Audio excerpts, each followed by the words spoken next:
Hi, I'm Tamara Kandaker.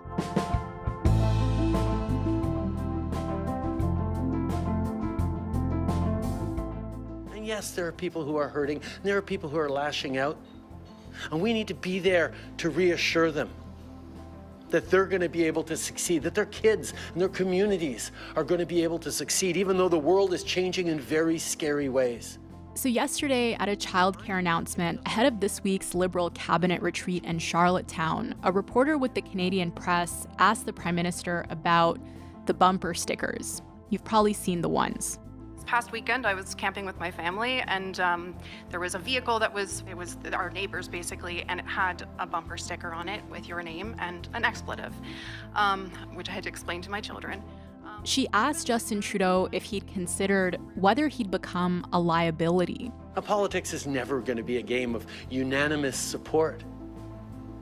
It's about a whole bunch of thoughtful, good people coming together to try and figure out the best way forward. The thing is, Trudeau's challenges have gone far beyond just those who are cursing his name. Trudeau and the Liberal Party have been struggling in the polls, especially among young people.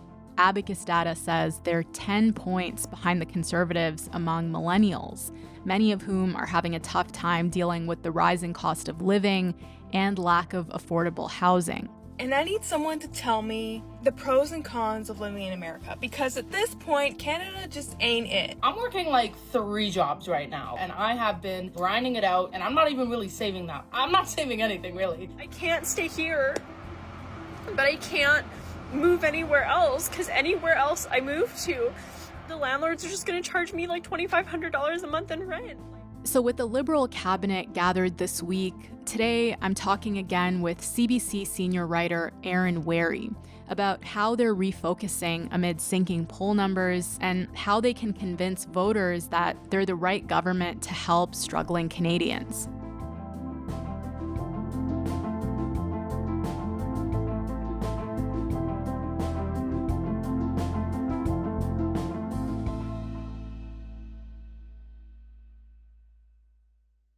Hi, Aaron. It's great to talk to you. Great to talk to you.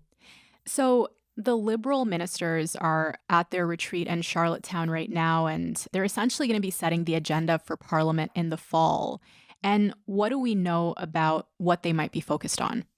Well, I mean, obviously the fires in large parts of the country are going to take up a fair bit of time, but the original plan, and I think what will kind of take up the bulk of the discussion, is this issue of sort of the economy, but also of the affordability, the cost of living, housing prices. We know there's going to be a specific session, a specific discussion on housing.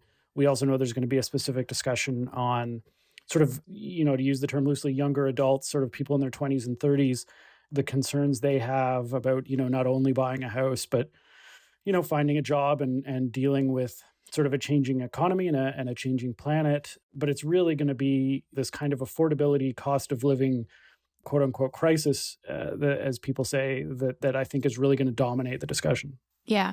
And I'm curious why the focus on younger voters. Why is that a priority for the Liberals right now?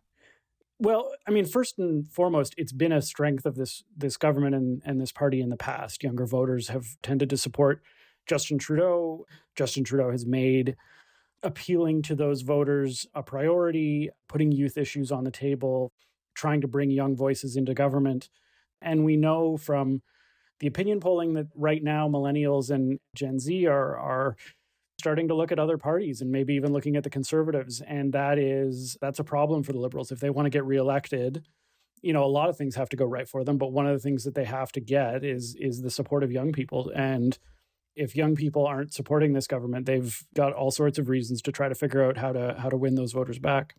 And it's worth mentioning that when Trudeau was elected in 2015, a thriving middle class in Canada was a big priority for the party. And it's kind of what they were elected on, right? I'm wondering what happened to that message and what's the difference between then and now? Yeah, it almost became a bit of a joke, at least sort of in Ottawa, the number of times this government and the Prime Minister would talk about the middle class and those working hard to join it. They worked it into almost every other sentence, it seemed. But the middle class, And those hoping to join it, working hard to join it. Join it. Join it. Our low and middle income Canadians. In order to grow the economy, the way to grow the economy is to strengthen the middle class. Strengthen the middle class. Is to strengthen the middle class. We're going to grow our But it really was, for all of the things that Trudeau represented and talked about in 2015, it was that kind of core idea of helping the middle class, supporting the middle class, that really brought him into government. And it, there was lots of discussion about what is the middle class? Is the middle class suffering? What exactly does that mean? But really, at its real core, the idea of focusing on the middle class is about economic security, confidence, opportunity, social mobility. It's a really kind of core economic message that goes to what people are going through on a day-to-day basis and how they feel about, not only the current economy, but where things are going in the future. And the big policy piece of that sort of represented it was the Canada Child Benefit, which was this payment to families who have children to help them sort of deal with the costs of raising those kids. Unfortunately, for too many Canadian families, things like new shoes and healthy groceries and summer camp and class trips are a real strain on the family budget. And if you're struggling to make it into the middle class, it's even harder. Today, the first payments of the new Canada Child Benefit have now been made. And, it had big impact. It was a very popular policy, still is a very popular policy. But over time, the discussion has kind of shifted. And whereas the Liberals kind of owned that message, really, in 2015, and then when they got reelected in 2019 and 2021, now people are dealing with inflation, they're dealing with record housing prices, and now they're dealing with higher interest rates. And so the squeezing and the insecurity that Trudeau kind of rightly picked up on in 2012 to 2015 when the Liberals were coming to office, it's sort of come back with a vengeance now, and the government isn't quite on top of it, and it's the incumbent government. So it can't just sort of criticize, it now has to try to deal with this problem, and it's wearing the problem. The middle class has gone from being sort of the kind of key strength of the Liberals to being this big problem that they have to try to figure out and solve.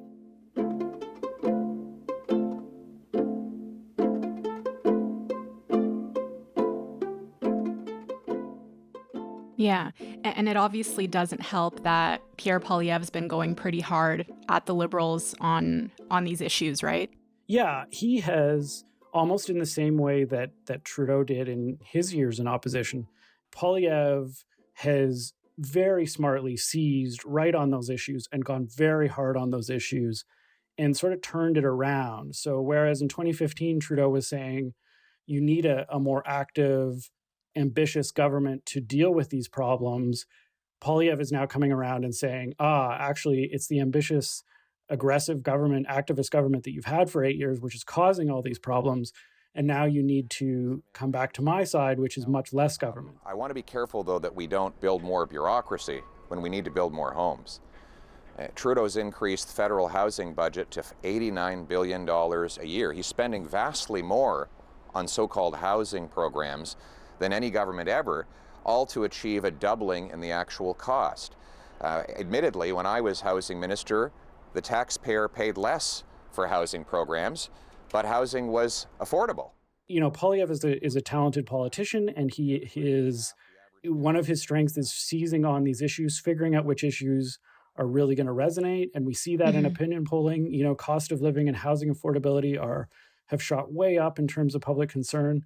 And it's become a very hard thing for the Liberals to deal with. He's the one that doubled the rent, doubled mortgage payments. He's the one that gave us the worst inflation crisis in 40 years. He's the one who sent interest rates on our mortgages rising faster than at any time in monetary history. And how are people receiving Poilievre's message that the Liberals are at fault here? To what extent do we see Canadians agreeing with him? Yeah, it looks like, if you look at the opinion polling, it looks like Poilievre's winning this argument right now. When Abacus asked Canadians, what's at fault for the inflation people are experiencing, spending by federal and provincial governments was the second most popular choice, only after companies raising prices. The idea that government spending is the problem here, which Poilievre has been pushing from the start, really does seem to be resonating. And the other part, which has got to be doubly frustrating for the Liberals, is Abacus also asked people, the inflation that Canada's having, is it lower or higher than it is in the other G7 countries? And a very small minority of people said, oh, it's actually lower, which is correct. And a majority of people said, oh, it's higher than it is in the rest of the G7. And that is, an argument that it's kind of hard for the Liberals to get it out there. They try to, when they say like, oh, we understand that people are struggling, but we should note that inflation isn't as high in Canada as in other places. It's a hard argument to kind of make, but it's not resonating. And so you've got people very much buying into the idea that government spending is at fault and Canada has it worse than other places.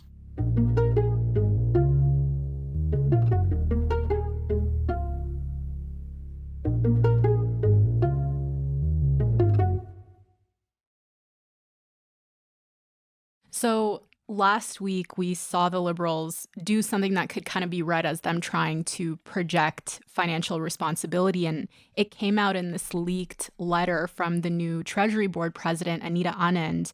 And first of all, tell me what was in that letter and what did Anand ask cabinet ministers to do? Yeah, so this letter is kind of a follow-up on a promise the Liberals made back in the spring, which was that they were going to cut about $15 billion spread over several years.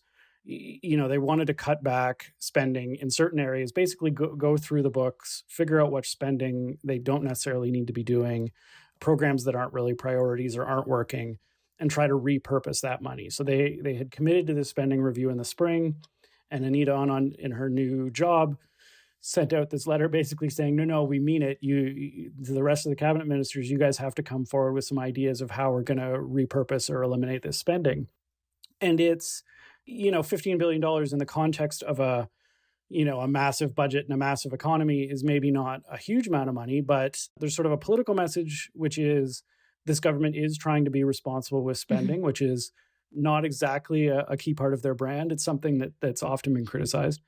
And the other part of it is that, especially coming out of the pandemic kind of reset everyone's understanding of what federal and what government spending look like, because such huge sums of money were going out the door. Right. And I think this is also, to a certain extent, a bit of a resetting of that understanding and saying, okay, we're out of the pandemic now. We understand we all got used to spending, hundreds of billions of dollars, but the federal government can't keep doing that. Interest rates are going up. We need to show some fiscal discipline. And so now they're trying to kind of reset it with this spending review. Coming out of the pandemic, we are refocusing the spending of our government on delivering economically for Canadians. I will be seeing everything from a policy perspective. And yes, I'm going to have to speak with my colleagues about the need for prudent spending. And I'm looking forward. We have heard pushback from our largest public sector workers union and the NDP, which is in a coalition with the Liberals right now. So why are they against the cuts, and what kind of impact do they say that they could have? So, I think it's understandable that public sector unions would be the first to say, wait a minute, what are you doing? Because they're workers who are going to be impacted. And for the NDP, it's smart political positioning to kind of get out in front of it and say, Canadians need lots of support right now. What exactly are you going to be cutting? But I'm concerned that in a time when people are already feeling so squeezed, that these cuts might mean cuts to things that Canadians need, like our healthcare, like our social services and the social safety net. Those are areas where we're already feeling the squeeze. At this point, we really don't know what's going to be cut. The government has focused a lot on saying they're going to cut back on private sector consultants, which is an issue that kind of came up in the past year, the amount of money that government was spending to bring in public sector consultants to advise the public service how to do things.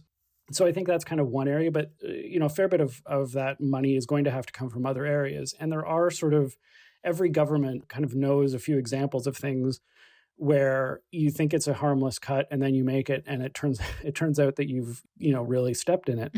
In the previous government, the Harper government became infamous for cutting the Kitsilano Coast Guard in British Columbia, right, which at the time was just sort of seen as a sort of small part of a larger attempt to kind of curtail government spending.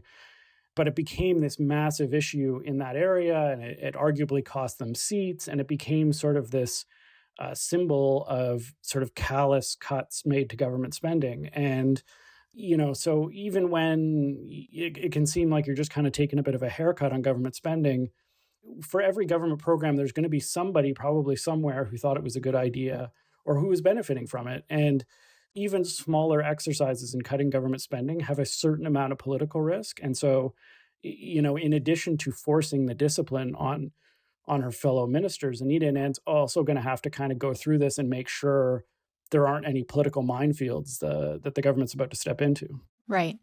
So just one last thing that I wanted to touch on with these cuts. After the cabinet shuffle last month, we talked about how Anita Anand being moved out of defense and into the Treasury Board, it could be seen as a demotion and as a way of sort of getting her out of the limelight because she was being floated as a possible replacement for Trudeau. But with this letter, she's still kind of managed to make Treasury into headline news. And I was just wondering what you make of that and what does it tell us about her place in the party? Yeah, so look, I have no idea how the Globe got the letter, but if I'm being cynical, I would say that leak was a nice bit of work by whoever is around Anita Anand to make her look significant and powerful and serious. All of the sort of rumors and speculation about whether she'd been kind of demoted or had her wings clipped coming out of defense and moved to Treasury Board, the pushback from within government was, no, we're putting her in Treasury Board. We're going to make that a significant sort of economic file. We're going to use her as a significant economic voice. We're going to have her go around the country and give speeches to chambers of commerce. Mm-hmm. It definitely puts a focus on what she's doing, because usually you would think of fiscal discipline kind of being imposed mainly by the finance minister. In this case, it's being put very explicitly that it's going to be the Treasury Board president. And it does look like she is going to have some prominence, at least on this file, for the next 6 months.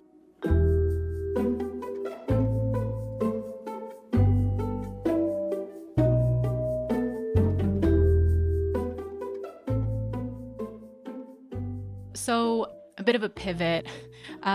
We've been talking about how the Liberals are trying to shore up their brand when it comes to the economy. But another big part of the Liberal brand is Trudeau himself. And he and Sophie Gregoire Trudeau announced that they were separating. And that's obviously a personal matter. But how, if at all, do you think it might cross over into politics?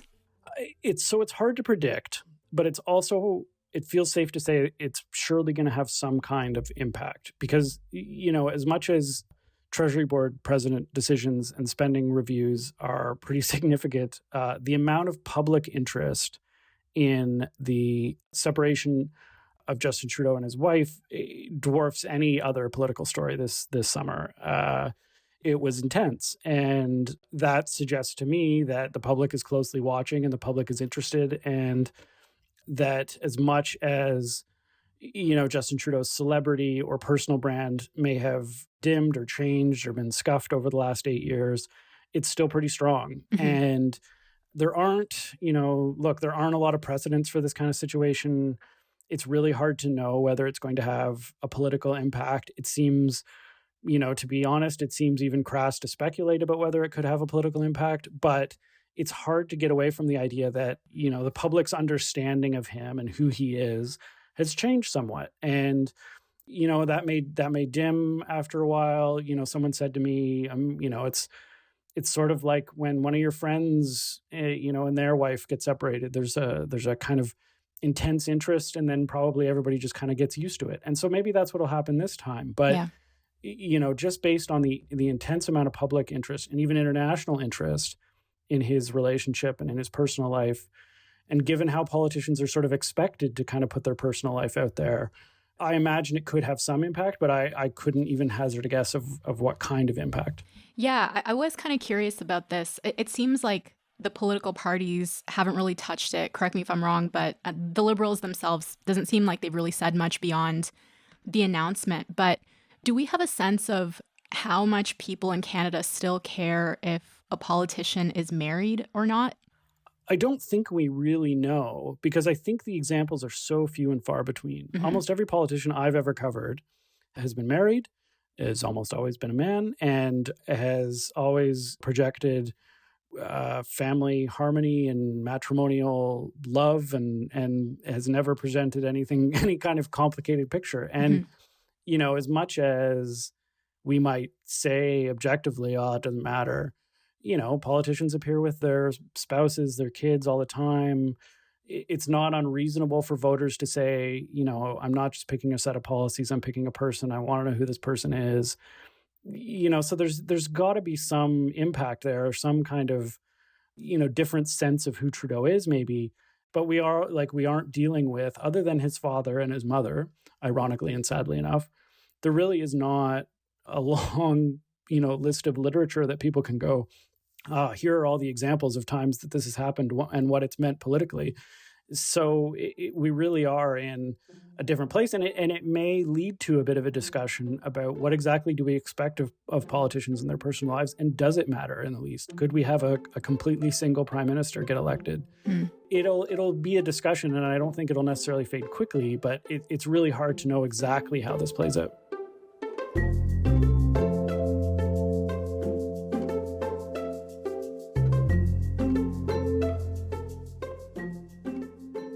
So just coming back to this broader challenge that the Liberals are having of falling behind in the polls as Canadians kind of trust Conservatives more with the economy, in your mind, after these cuts, what do the Liberals still need to do to convince Canadians that they could manage the books and this affordability crisis?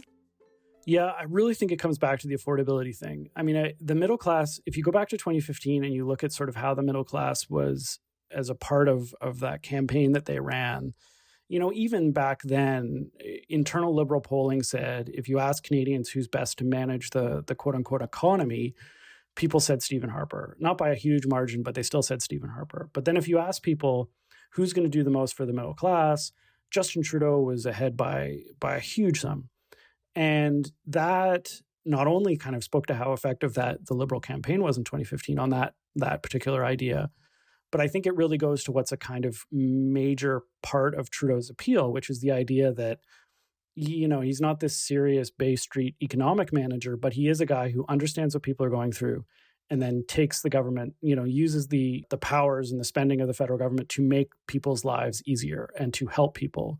And in the current context, they're wearing all of the blame, or a lot of the blame at least, for the cost of living concerns and the affordability concerns that people have. Rightly or wrongly, it's landing on the government's feet. And they've got to, in some way kind of regain that advantage. You look at housing, and that starts to feel like the big issue for the next 2 years for this government. In addition to all the other things they have to do or want to do on climate change, economic transition, and reconciliation, and so on, they really need to be able to show people they have an answer on housing and they're going to make things better. Because if they don't have that resonance, if it doesn't seem like they are able to help people, it's going to be that much harder for Justin Trudeau to win what is really a rare fourth election in a row. All right, Aaron, thank you so much. It was such a pleasure. I appreciate it. Anytime.